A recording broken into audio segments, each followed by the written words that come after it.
समय बॉटल में पानी भरा हुआ है तो बॉटल का पानी ही शिव जी को चढ़ाते हुए निकलते हुए चले जाते हैं। ये लहर नहीं है, ये मेहर है शंकर भगवान की। ये शिव जी ने आशीर्वाद दिया है शिव महापुराण के रूप में।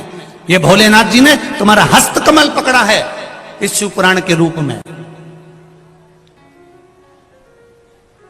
ये शिव कृपा है, ये शंकर की उदारता, ये शंकर की दया है, ये करुणा है।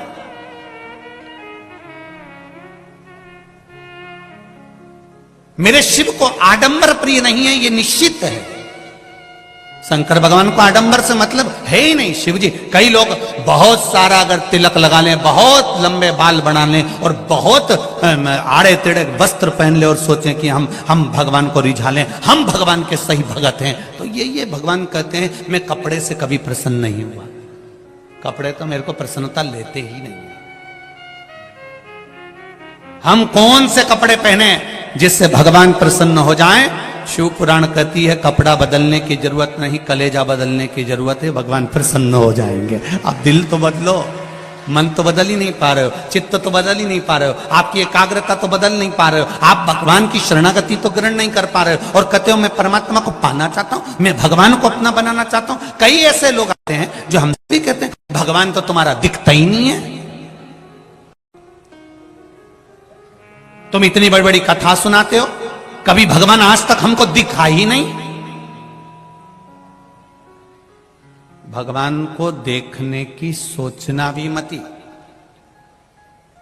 भगवान को सुनो, भजन करो और श्रवण करो। देखना क्यों नहीं? कारण क्या होता है?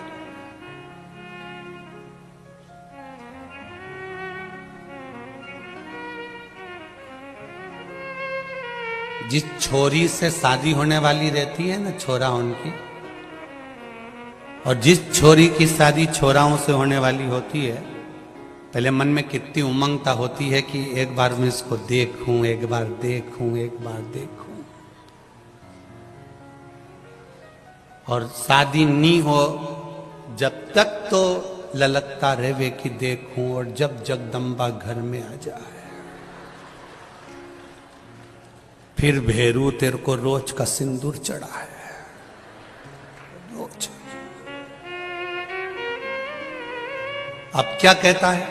मैं तो मर जाऊं तो अच्छा, इससे पीछा छूट जाए तो अच्छा। क्यों? पहले तो तू गा रहा था तुझे ना देखूं तो मुझे चैन आता ही नहीं है। पहले तो तू ही गा रहा था, अब कहां गया? ये संसार है भाई। तुम्हारे पास में जो गाड़ी नहीं होती है, टू व्हीलर, फोर व्हीलर, जो कंपनी की गाड़ी तुम्हारे पास में नहीं है, उसको पाने की ललकता बढ़ती है। बोलो सही है कि गलत है? जब वो गाड़ी तुम्हारे दरवाजे पर आ जाती है तो 2, 4, 8 दिन, 15 दिन, महीने भर के बाद ललकता समाप्त। तुम्हारे पास में जो पर्दे नहीं होते, किसी क्या देखी हो तो ललकता बढ़ जाती, पर्दे आ गए, ललकता समाप्त। फ्रिज नहीं है तो फ्रिज की ललकता बढ़ रही है, फ्रिज लाना, फ्रिज लाना, फ्रिज लाना, फ्रिज घर में आ गया, ललकता समाप्त। लोग कहते हैं कि परमात्मा क्यों नहीं दिखता? शिव महापुराण की कथा कहती है इसीलिए नहीं दिखता क्योंकि वो तुम्हारी ललकता समाप्त नहीं करना चाहता। वो चाहता है तुम्हारा भजन चलता है, वो चाहता है तुम्हारा स्मरण चलता रहे, वो चाहता है तुम एक लोटा जल चढ़ाते रहो, वो चाहता है तुम भजन करते रहो, वो चाहता है तुम कीर्तन करते रहो, वो चाहता है तुम राम कृष्ण का स्मरण करते रहो, वो चाहता है तुम शिव मंदिर जाते रहो। अगर एक बार उसने आकर दर्शन दे दिया तो तुम दूसरी बार फिर पाने की ललकता नहीं करोगे। फिर तुम सोचोगे मुझे तो भगवान मिल गया, मुझे तो भगवान मिल गया। लंकाधिपति रावण इसी अहंकार में फूल गया था कि मेरे पास सोने की लंका है, मेरे पास भोलेनाथ जी हैं, मेरे पास सोने की लंका है, मैंने सबको बंदी बना कर रखा है, मेरे पास सारे देवता हैं, मैंने नवग्रह को अपने हाथ से बंधन में बना कर रखा है, इंद्र को तो मैं कोने में रखता हूं, वरुण गरुण सबको मैं कोने में रखता हूं। ये रावण का अभिमान चरम सीमा तक पहुंच चुका था। इसलिए परमात्मा भगवान शिव ने भी रावण से कहा था, रावण तू बार बार मुझसे कहता है कि दर्शन दो, दर्शन दो, दर्शन दो, मैं तुझे दर्शन नहीं देना चाहता, कहीं तेरी ललकता समाप्त ना हो जाए। मैं तुम्हें हाथ पर उठा लूंगा अगर दर्शन नहीं दोगे तो शिव को दर्शन देना पड़ा। जब दर्शन दे दिया तब रावण सबसे कहता रहा, मैंने शंकर को अपने हाथों पर उठा लिया, शिव जी ने आकर मुझे दर्शन दिया, शंकर मेरे सामने आ गए, ललकता समाप्त हो गई। रावण का अभिमान ऊपर हो गया, अहंकार बढ़ गया, अभिमान बढ़ा और रावण समाप्त हो गया। आप भी ध्यान रखना, कोई तुमसे कहे तुम्हारा भगवान तो दिखता ही नहीं है, जबरदस्ती सियोर वाला महाराज लगा रहता है, एक लोटा पानी चढ़ा, लोटा भर पानी चढ़ा, भगवान दिखे तो मतलब। आज के नवयुवक लड़के कहते हैं, नवयुवक बेटा बेटी कहते हैं, हम कॉलेज पढ़ने वाले, हम सीए करने वाले, हम इंजीनियर, हम डॉक्टर बनने वाले, हम आई की पढ़ाई करने वाले, हम भगवान को नहीं मानते। कहां है भगवान? भगवान को सामने लाकर खड़ा करो तो उनको समझा देना, भगवान भजने के लिए है, भगवान श्रवण करने के लिए है, पर भगवान देखने के लिए इसलिए नहीं है क्योंकि तुम्हारे भीतर की ललकता ना समाप्त हो। सोने के हार की ललकता जब तक रहती है जब तक वो बने नहीं, हाथ की पाटली की ललकता जब तक रहती है जब तक वो तुम्हारे हाथ में ना आ जाए। सुनार की दुकान पर अंगूठी देखोगे तो ललकता पड़ेगी, पर वो अंगूठी खरीद कर लिया है तो ललकता समाप्त, हार मिल गया तो ललकता समाप्त। जब तक घर नहीं मिलेगा, भगवान मेरा बड़ा मकान बना दो, मेरा बड़ा घर कर दो, जब तक घर नहीं बनेगा तब तक ललकता लगी रहेगी, 4 मंजिल का बनाऊंगी, 4 मंजिल का बनाऊंगी। बन गया, उसके बाद कई मंजिलों के मकान के अंदर तो धूल धम्मास इतनी हो रही, जाले पड़ रहे, कोई साफ नहीं कर रहा क्योंकि ललकता समाप्त। पहले मन में सोचती थी एक बार अच्छा मकान बन जाए तो मेरे कपड़े ऊपर सूख जाएंगे, चने की दाल ऊपर सूख जाएगी, तुअर की दाल ऊपर सूख जाएगी, अरहर की दाल ऊपर सुखा दूंगी। अब भगवान ने 4 मंजिल का मकान दे दिया। एक बार 5 किलो दाल लेके ऊपर गई थी,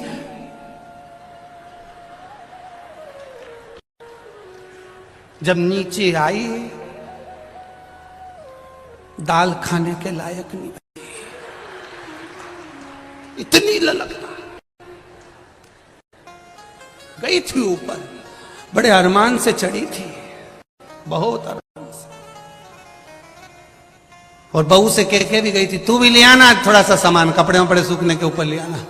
बहू के तुम ही जाओ, मैं नहीं जाऊंगी, नहीं गई। बहुवन बहुत समझदार है, वो कहीं जाए, मैंने कहा डोकरी के चढ़ाई दो।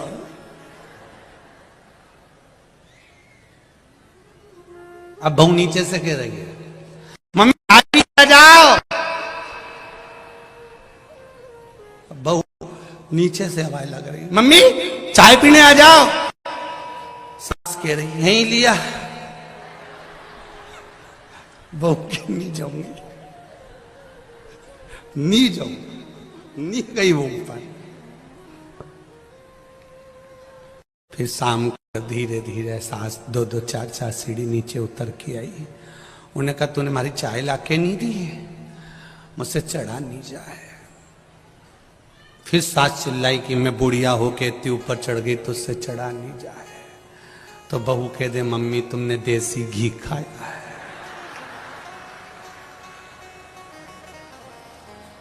तो सास बोली तूने कुछ नहीं खाया। बहू बोली नहीं तुमने मेरा प्राण खाया है। क्या बोले सुनो, बोले क्या, चलिए महाराज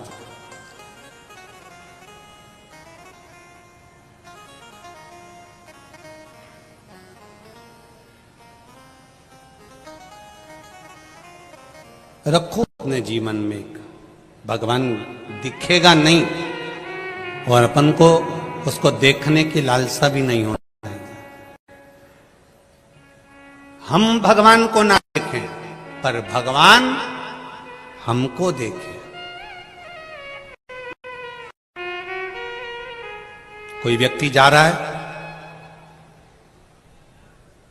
कोई व्यक्ति निकल कर जा रहा है, आप उसको आवाज लगा दो, हे रानो, तुमने आवाज लगाया, उसने एक बार नहीं सुना, तुमने फिर आवाज लगाई, उसने नहीं सुना, तुमने फिर आवाज लगाई, उसने नहीं सुना, तुमने ओम की आवाज लगाई तो उसने पलट कर देखा कि मुझे बुलाया किसने। उसी तरह भगवान एक बार अगर तुम्हारी बात नहीं सुने, परमात्मा एक पशुपति व्रत में अगर तुम्हारा काम ना बने, तुम फिर आवाज लगाओ तुम फिर आवाज लगाओ, तुम फिर श्री शिवाय नमस्तुभ्यम बोलो, एक बार तो पलट कर देखेगा जरूर, ये निश्चित है। ऐसा नहीं है कि वो नहीं देखेगा, वो देखेगा और पलट कर जब देखेगा। बस तुम्हारा काम क्या है, उसको पुकारना। तुम्हारा कर्म क्या है, तुम उसको पुकारो। दुकान पर भी जाओ तो उसको स्मरण, एक बार स्मरण कर कर जाइए। अपना रूट थोड़ा सा चेंज करिए, थोड़ा दुकान जाने का मार्ग बदल दो। वैसे भी हमारे यहाँ नियम है कि रोज एक ही रास्ते से दुकान नहीं जाना चाहिए। क्यों? कोई सामान लेकर आ रहे हो, किसी ने ध्यान रख लिया कितनी बजे यहीं से निकलता है, तो उसने उस समय का ध्यान करा। रूट चेंज करो। कभी कभी तुम्हारे मन में ये चेंज हो जाना चाहिए कि मैं रोज दुकान जाता हूँ, बीच में शंकर जी का मंदिर नहीं पड़ता, अब मैं उस मंदिर, उस मार्ग से जाऊंगा जहां पर मेरा महादेव एक झलक दिखा दे, बस उस झलक के सम्मुख से निकल कर जाऊंगा। और मुझे, अगर आप शिव के मंदिर में अंदर भी नहीं जा सकते तो मत जाओ। शंकर के मंदिर में अंदर प्रवेश नहीं कर सकते, मत करो। शिखर का दर्शन कर लो। शिखर भी नहीं देख सकते तो उसके दरवाजे पर थोड़ी सी स्माइल देकर प्रसन्न के साथ में निकल कर चले जाओ। वो भी सोचता रहेगा ये हंस के क्यों गया है। कई लोग कहते हैं इससे मुस्कुराने से कुछ होता है क्या? हमने कहा प्रैक्टिकल करके देखो। किसी की दुकान के सामने से निकलना, थोड़ा सा स्माइल दे देना, आधा बापड़ा चिंता में पड़ा रहेगा ये क्यों हंसी थी, क्यों हंस के गया ये। और रोज यही काम करना, उसकी दुकान के सामने से निकलो, वो रात रात भर डिप्रेशन में आ जाएगा, नींद की गोली खाना पड़ेगी। आखिर ये हंसता क्यों? मेरी दुकान के सामने आएगा और हंसेगा, मेरे सामने आएगा और हंसेगी, आखिर कारण क्या है? भगवान के मंदिर के सामने से निकलो तो भी मुसद्दी लाल जैसे मुंह उतार के मत जाना, प्रसन्न में जाना। तो पार्वती भी शिव जी से कहेगी रोज तुम्हारे मंदिर के सामने से मुस्कुरा कर जाता है, इसको बहुत दुख है, इसके बाद भी ये प्रसन्न दिखता है, बहुत कर्जे में डूबा है, बहुत टेंशन में है, बहुत तकलीफ में है, इसके बाद भी क्यों मुस्कुराता है? शंकर जी कहते हैं कोई बात नहीं, सब दूर रोता रहे पर मेरे सामने तो मुस्कुराया है। पार्वती इसके खाते में खुशी दे दे, मुस्कुराहट दे दे, जा दे, इसको प्रसन्नता दे दे। पार्वती चमक है, इतना धन है, इतनी दौलत है, इतनी संपदा है, उनका ऐसा घर है, ऐसा बंगला है, ठीक है, वो उनकी जगह ठीक है। ये तो जो ललाट में बाबा ने दिया है वो हमको मिल रहा, जो दिया मेरे भोलेनाथ ने वो कम नहीं दिया। बहुत सारा पैसा दे दे मेरे भोलेनाथ और साथ में रोग दे दे, बीमारी दे दे, तो कैसा रहेगा? बोलो तो जम के। पैसा किसी काम का है नहीं। फिर तो 2 रोटी दे, अच्छे से दे, और अपन पेट भर कर वो 2 रोटी आराम से खाएं और वो खाया हुआ भी हमारा पच जाए और अपनी जिंदगी खुश होकर जी लें। इससे बढ़कर कोई सुकून नहीं जीवन का, उससे बढ़कर कोई सुकून नहीं है, उससे बढ़कर कोई आनंद नहीं। शिव पुराण कह रही है देवऋषि नारद के भीतर थोड़ा सा भक्ति है। देवऋषि नारद के भीतर ऐसा नहीं कि भक्ति नहीं है, शंकर जी की परम भक्त हैं, भगवान विष्णु के परम भक्त हैं देवऋषि नारद। दिन भर 24 घंटे नारायण नारायण नारायण नारायण नारायण नारायण करते रहे। ऐसा नहीं है कि भक्ति नहीं है।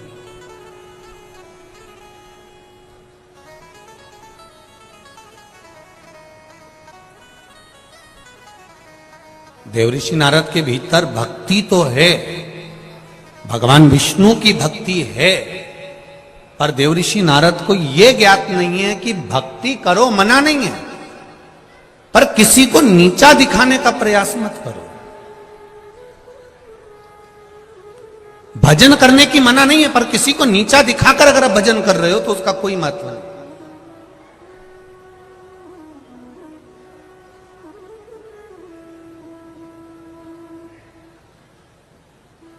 कई बार माताएं शिव जी के मंदिर में रहती हैं, रोज जाती हैं, रोज पूजन करती हैं, और कोई माता कभी कभी आ जाती है शंकर जी के मंदिर में। तो कई माताएं जो रोज वाली है ना, वो कहती हैं हम रोज वाले हैं,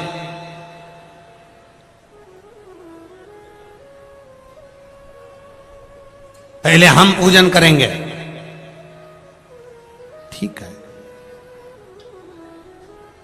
जो कभी कभी आ रहा है, रोज वाले को निवेदन है कि ये तो केवल थोड़ा सा समय निकालकर, वो भी ना जाने किसने किया होगा, तब जाकर ये मंदिर पहुंचा होगा। तो तू पहले जल चढ़ा ले, उसके बाद अपन चढ़ा लेंगे, जा, कोई बात नहीं।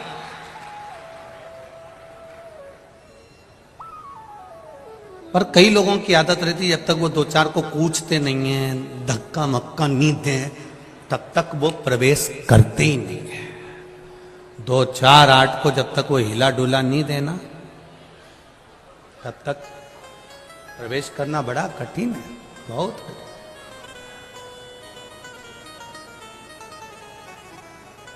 महाराज, देवर्षि नारद के भीतर भगवान नारायण की भक्ति तो थी, पर देवऋषि नारद ने एक बार मन में सोचा कि बताओ, भगवान शंकर तप में